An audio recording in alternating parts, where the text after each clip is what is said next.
आज इस वीडियो में हम लोग बात करेंगे हंटर कमेटी के विषय में। हंटर कमेटी जो कि सन 1919 में गठित हुआ था, क्यों ये गठित हुआ था, किस कारण से, ये सारा कुछ हम लोग जानेंगे। तो हंटर कमेटी 1919, तो देखिएगा 13 अप्रैल 1919 को जालियांवाला बाग हत्याकांड होता है पंजाब के अमृतसर में। क्या हुआ था कि रॉलेट एक्ट पारित हुआ था, जिसके तहत किसी भी व्यक्ति को कभी भी गिरफ्तार किया जा सकता था और इसी के जरिए पंजाब के दो नेताओं को गिरफ्तार कर लिया जाता है, डॉक्टर सैफुद्दीन किचलू और डॉक्टर सत्यपाल। तो इसी के विरोध में वहां के जो लोग हैं, अमृतसर के जो लोग हैं, वो 13 अप्रैल के दिन, जिस दिन बैसाखी होता है, ये लोग जो है अमृतसर के जालियांवाला बाग में इकट्ठे होते हैं हजारों की संख्या में। अब जब सभा चल रही होती है, शांतिपूर्वक सभा थी, तो अमृतसर शहर का, वहां का जो प्रशासक था, एक सैन्य अधिकारी को वहां का प्रशासन सौंपा गया था क्योंकि माहौल काफी खराब हो रहा था। तो वहां पर जो है जनरल आर डायर ये नियुक्त था। तो ये जो है इस सभा में पहुंच जाता है और वहां पर जो है गोलीबारी शुरू कर देता है, जिसमें हजारों की संख्या में लोग मारे जाते हैं। इस घटना की चारों तरफ बहुत ज्यादा निंदा होती है।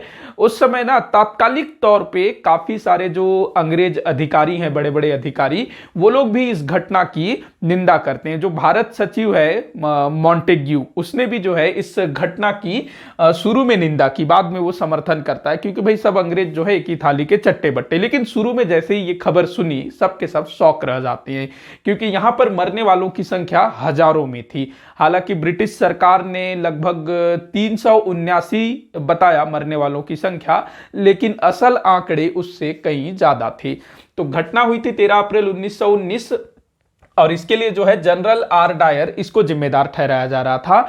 तो इस घटना की क्या वजह थी, किस कारण से यह घटना घटित हुई, इसको ही जांचने के लिए उस समय के भारत सचिव जो कि थे मॉन्टेग्यू, ये जो है उस समय भारत सचिव था, तो इसने जो है 14 अक्टूबर सन 1919 को एक कमेटी गठित की जिसके अध्यक्ष थे विलियम हंटर। कौन थे अध्यक्ष? William Hunter. इसी कारण से इस कमेटी को जो है हंटर कमेटी के नाम से जाना जाता है। कमेटी कब गठित हुई थी? 14 अक्टूबर 1919 को। और ये घटना कब हुई थी? तो 13 अप्रैल 1919 को ये घटना घटित हुई थी। अध्यक्ष का नाम याद रखना है आप लोगों को, विलियम हंटर। और इस हंटर कमेटी में टोटल 8 सदस्य थे। कितने सदस्य थे? कुल 8 सदस्य थे। और इन 8 सदस्यों में से ना जो 5 सदस्य थे वो अंग्रेज थे और 3 सदस्य भारतीय थे। बाकी सदस्यों के नाम आपको याद नहीं रखना है, 4 का ही नाम याद रखना है। एक तो जो अध्यक्ष था विलियम हंटर, इसका नाम इंपॉर्टेंट है तो ये आपको याद रखना है। बाकी जो 3 भारतीय सदस्य थे उनके नाम अक्सर पूछे जाते हैं। पहला नाम है सर चिमनलाल हरिलाल सीतलवाड़। इनका पूरा नाम है सर चिमनलाल हरिलाल सीतलवाड़। आप जो है सीतलवाड़ भी याद रख सकते हैं खाली, बाकी पूरा नाम याद रखेंगे तो ज्यादा अच्छा होगा। सर चिमनलाल हरिलाल सीतलवाड़ ये कहाँ के थे? तो बंबई प्रेसिडेंसी से ये आते थे और जो बॉम्बे विश्वविद्यालय था ना, वहां के उप कुलपति थे और वहां ये अधिवक्ता के रूप में भी काम कर रहे थे। जो बॉम्बे हाईकोर्ट था ना, उसमें अधिवक्ता, वकील भी थे, प्लस ये बॉम्बे विश्वविद्यालय के उप कुलपति भी थे। सर चिमनलाल हरिलाल सीतलवाड़। दूसरा नाम पंडित जगत नारायण। पंडित जगत नारायण ये जो है, पंडित जगत नारायण संयुक्त प्रांत का जो प्रांतीय परिषद था, संयुक्त प्रांत मतलब आज का जो उत्तर प्रदेश, उस समय संयुक्त प्रांत कहलाता था, तो वहां का जो प्रांतीय परिषद था उसके ये सदस्य थे, साथ ही साथ एक बहुत बड़े वकील भी थे। तीसरा नाम सरदार साहिबजादा अहमद खान। सरदार साहिबजादा अहमद खान ये कहां से थे? तो ग्वालियर से थे, ग्वालियर में वकील थे। तो ये कहां से थे ये भी आप लोगों को याद रखना है। तो ये तीनों सदस्यों के बारे में काफी बार पूछा गया है। अच्छा, ये कमेटी क्यों गठित की गई थी? इस कमेटी के गठित करने का उद्देश्य क्या था? एक तो ये है कि भाई जलियांवाला बाग हत्याकांड की जांच करना, लेकिन इसका उद्देश्य केवल इतना नहीं था। इसका जो उद्देश्य था, पंजाब में जो उपद्रव हुआ, मतलब कि जो जलियांवाला बाग हत्याकांड और उसके पहले काफी कुछ हुआ था पंजाब में, जैसे रॉलेट एक्ट आया ना, तो उसके विरोध में पंजाब में बहुत ज्यादा विरोध हुआ। इसी कारण इस जनरल डायर को वहां नियुक्त किया गया था, क्योंकि ये एक सैन्य अधिकारी था और अमृतसर शहर वो ज्यादा उग्र हो रहा था, तो वहां पर एक सैन्य प्रशासक की नियुक्ति की गई थी। तो काफी कुछ हुआ था। तो पंजाब में जो उपद्रव हुए जालियांवाला बाग सहित, उस सब की जांच करना। इसके अलावा बंबई प्रांत, वहां भी काफी उपद्रव हुआ था, अहमदाबाद में भी बहुत कुछ हुआ था। तो इन सब उपद्रवों के जांच करना इसका उद्देश्य था। बॉम्बे प्रेसिडेंसी, अहमदाबाद और पंजाब, ध्यान रखेंगे, 3 स्थानों पर जो उपद्रव हुए उसका जांच करना इस कमेटी का उद्देश्य था, हंटर कमेटी। अब ये जो हंटर कमेटी है जो 14 अक्टूबर 1919 को गठित हुई, तो 29 अक्टूबर 1919 को दिल्ली में इनका जो है बैठक होता है। दिल्ली में बैठक होता है 29 अक्टूबर 1919 को। और जितने भी गवाह पंजाब, बंबई, अहमदाबाद से बुलाए गए होते हैं दिल्ली में, तो उन सब की गवाही ली जाती है और उन गवाहियों का जांच किया जाता है। ये इस कमेटी के द्वारा, जो 8 सदस्य थे वो लोग जो है पूरे गवाहों द्वारा जो भी गवाह दिया जाता है उसको जांचा जाता है। इसके बाद ये जो कमेटी है नवंबर 1919 में लाहौर पहुंचती है। लाहौर जो कि उस समय पंजाब प्रांत की राजधानी हुआ करती थी, और पंजाब प्रांत में ही अमृतसर के जालियांवाला बाग में ये हत्याकांड घटित हुआ था। तो ये जो है नवंबर 1919 में लाहौर पहुंचती है।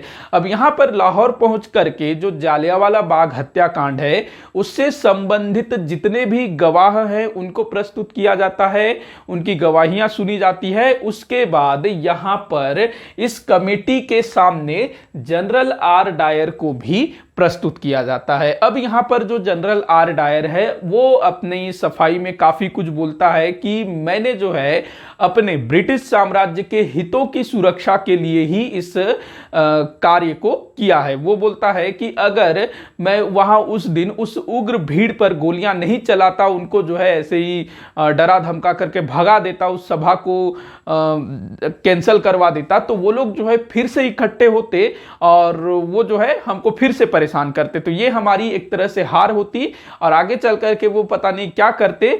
तो मैंने जो है अपने साम्राज्य के हित के लिए ही ये किया है, न कि अपने किसी व्यक्तिगत स्वार्थ के लिए। ये सारा कुछ वो वहां पर कहता है कमेटी के सामने। इसके अलावा वो ये भी बोलता है कि जो घायल थे मैंने उनके चिकित्सा का कोई मतलब व्यवस्था नहीं करवाया, क्योंकि वो मेरा काम नहीं था। वो सीधा सीधा बोलता है कि मैंने जो है किसी भी घायल की चिकित्सा वगैरह कराने की कोई भी तैयारी या फिर कुछ भी व्यवस्था नहीं करवाई, क्योंकि वो मेरा काम नहीं था। ये सीधा सीधा उसने बोल दिया ऐसा।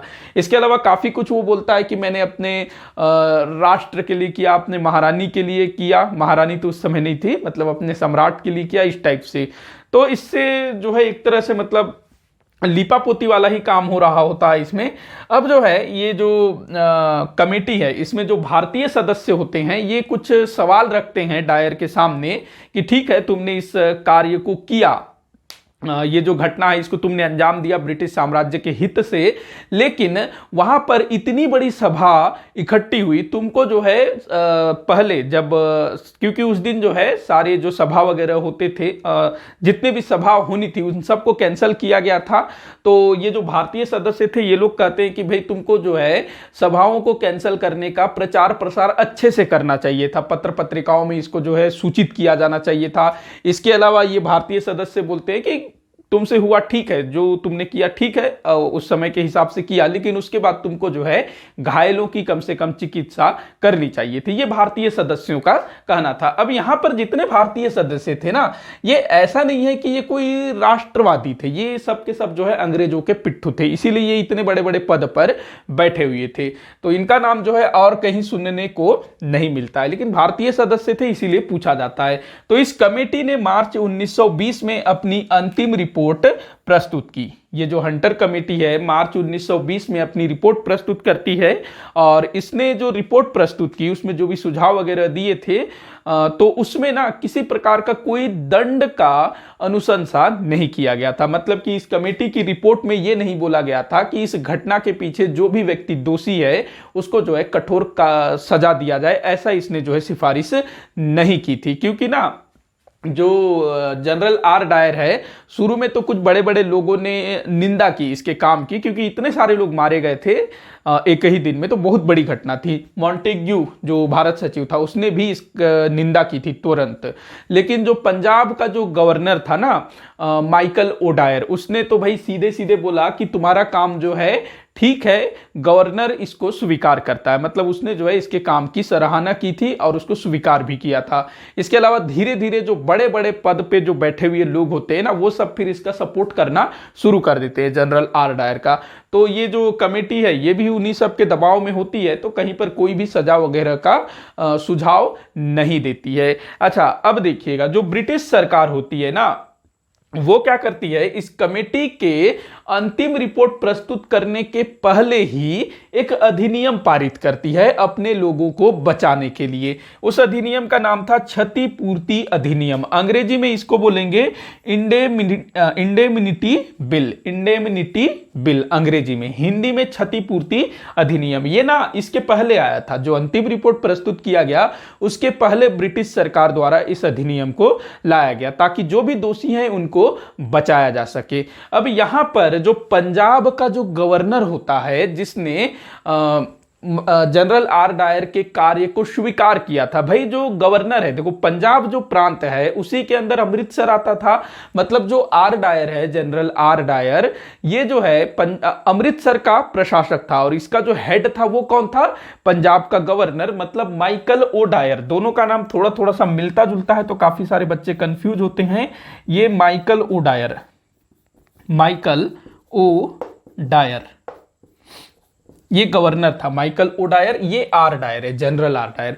तो इसने जो है इसके काम को स्वीकार किया था कि तुम्हारा काम ठीक है, गवर्नर इसको स्वीकार करता है। कहीं ना कहीं इसने सपोर्ट किया, और ऐसे भी सवाल उठे थे कि भाई इतनी बड़ी घटना घटित हुई, तो ये जो जनरल आर डायर था इसके परमिशन से तो इसके परमिशन के बिना तो नहीं कर सकता, तो इसको भी पता रहा होगा कि ये इस तरह का कुछ घटना को अंजाम देने वाला है। तो इसको जो है इस कमेटी ने, और आगे जो भी होता है उसमें जो है इसका नाम कहीं भी नहीं आता है। इसको पूरी तरह से निर्दोष घोषित कर दिया जाता है कि इसमें जो है गवर्नर का कोई भी हाथ नहीं है। सीधा सीधा जो आरोप है सीधे इसके ऊपर लगा दिया जाता है, जनरल आर डायर के ऊपर।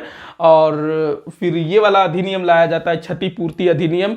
इसके बाद ये जो मामला है इसको ब्रिटिश सेना को सौंप दिया जाता है, क्योंकि ये एक सैनिक था ना, सैन्य अधिकारी था। तो ये जो है सैन्य परिषद को इस मामले को सौंप दिया जाता है, वो अपने हिसाब से देखेगी। लेकिन इसके ऊपर जो है मतलब इसको जो है किसी प्रकार का कोई दंड नहीं दिया जाता है।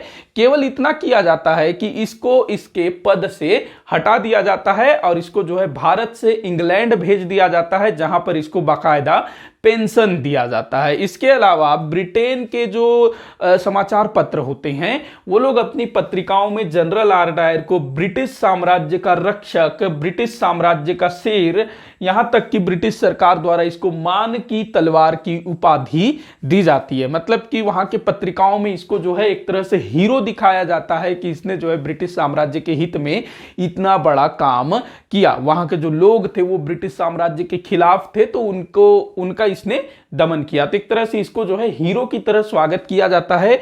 चूंकि इसको इसके नौकरी से हटा दिया गया था, तो वहां के लोग जो है डोनेशन कलेक्ट करके, मतलब चंदा इकट्ठा करके इसके लिए पैसा भी इकट्ठा करते हैं। तो देखो इसको, मतलब इतने हजारों लोगों को मारने का जिम्मेदार था यह व्यक्ति, इसको किसी प्रकार का कोई दंड नहीं दिया गया, केवल नौकरी से हटाया गया दिखावे के लिए। बाकी उसको बाकायदा पेंशन वगैरह मिलती थी। इसके अलावा भाई अपने देश में गया तो इसको इतना मान सम्मान मिला कि बड़ा तीर मार के आया है, इस टाइप से। तो किसी को कोई भी यहां पर जो है सजा नहीं मिलती। और जो माइकल ओ डायर है, ये तो भाई बिल्कुल साफ निर्दोष बच जाता है, इसके ऊपर कोई भी आरोप नहीं लगाया जाता है। ये जो जनरल आर डायर है ना, 1927 में इसकी मृत्यु हो जाती है, स्वाभाविक मृत्यु हो गई। कब? 1927 में। उसके बाद आगे चल करके ये जो माइकल ओ डायर है ना, इसको 1940 में उधम सिंह ने मार दिया इंग्लैंड में। उधम सिंह, मैंने उधम सिंह के बारे में डिटेल में पढ़ाया हुआ है, आप लोग देखिएगा। तो उधम सिंह जो है 1940 में माइकल ओ डायर को मार देता है, क्योंकि कहीं ना कहीं ये भी जिम्मेदार था। देखो अभी मान लो किसी भी शहर में कोई बहुत बड़ी घटना घटित हो जाती है, तो उसके लिए वहां का जो मुख्यमंत्री होगा, बड़े बड़े जो नेता अधिकारी होंगे, वो लोग भी तो दोषी होंगे ना भाई। उनके रहते ये काम कैसे हो गया? अगर कोई नीचे का कोई अधिकारी कुछ करता है तो उसके ऊपर वाला अधिकारी भी उसके लिए उतना ही जिम्मेदार होगा ना। तो ये भी इस घटना के लिए उतना ही जिम्मेदार था। तो उधम सिंह ने 1940 में इसको जो है गोली मार दी और बाद में इनको जो है फांसी हो जाती है। तो अच्छा, एक चीज और, ये तो बना हंटर कमेटी जालियांवाला बाग हत्याकांड की जांच के लिए।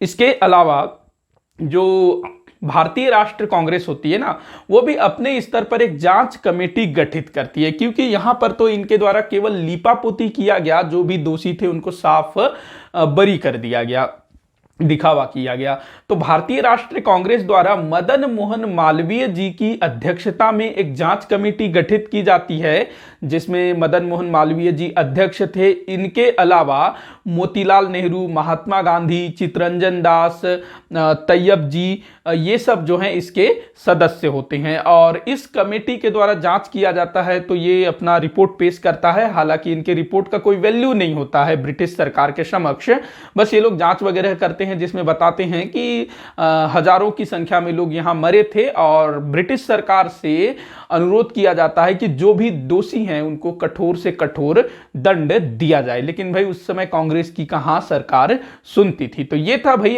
हंटर कमेटी, जो कि जालियांवाला बाग हत्याकांड और साथ ही साथ बंबई और अहमदाबाद में जो उपद्रव हुए थे उनके जांच के लिए गठित किया गया था। तो वीडियो यही समाप्त होता है। वीडियो अच्छा लगा हो तो लाइक जरूर करिएगा, शेयर करिएगा। वीडियो को आखिर तक देखने के लिए बहुत बहुत धन्यवाद।